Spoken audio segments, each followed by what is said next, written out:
আচ্ছা, কচু শাক বলতে সবার প্রথম কোন কথাটা মাথায় আসে বলো তো? জানি আমার মতো তোমাদের মধ্যেও কচু শাক বলতেই সবার প্রথম যেটা মাথায় আসে সেটা হলো চুলকানি। আমি তো ভীষণ ভয় পাই।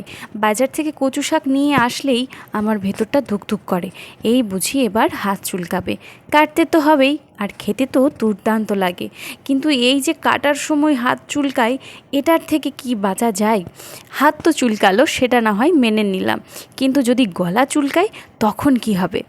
আরে না, ভয় পেও না। আজকে তোমাদের সাথে কচু শাকের রেসিপি শেয়ার করব ইলিশ মাছের মাথা দিয়ে। তবে এমনভাবে রান্না করব যে চুলকানোর কোনো ভয়ই থাকে না, আর খেতে সেই দুর্দান্ত হবে। মাত্র দুটো তিনটে উপকরণ দিয়েই তোমরা বানিয়ে নিতে পারবে এরকম দারুণ টেস্টি কচু শাক। তাহলে চলো দেরি না করে দেখে নেওয়া যাক আজকের কচু শাকের এই রেসিপিটা। প্রথমে কিন্তু কচু শাকটাকে খুব ভালো করে ছাড়িয়ে নিতে হবে, সেটা তো তোমরা দেখেছো। এবার ভালো করে ধুয়ে লবণ দিয়ে হালকা সেদ্ধ করে নেব। অল্প একটু সেদ্ধ করার পর কিন্তু জলটাকে ঝরিয়ে নিতে হবে। আর কচু শাকটা রান্না করার জন্য লাগছে রসুন আর কাঁচা লঙ্কা। প্রথমেই বলেছিলাম একদম সামান্য কিছু উপকরণ দিয়ে আজকে এমনভাবে কচু শাক বানাবো যে সবাই আঙুল চেটেপুটে খাবে। তো তার জন্য প্রথমেই নিয়ে নিয়েছি বেশ কয়েক টুকরো রসুন। এখানে রসুনের পরিমাণটা কিন্তু একটু বেশি নিতেই হবে।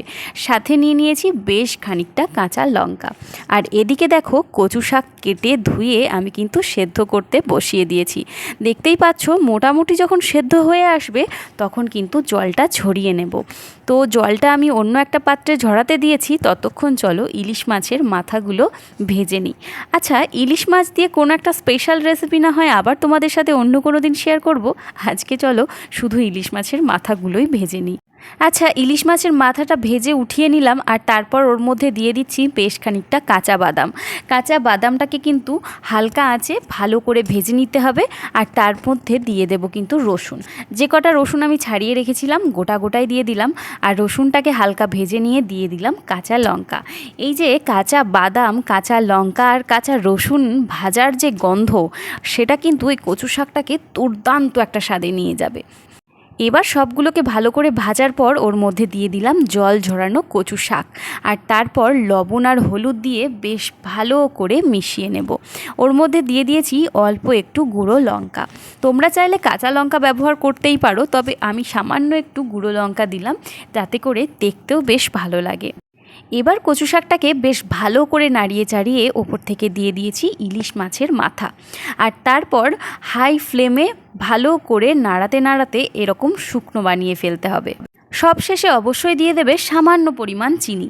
যদিও কচু শাক কিন্তু মিষ্টি খেতে হয়, তবুও সামান্য একটুখানি চিনি দিলে টেস্টটা অসাধারণ লাগে।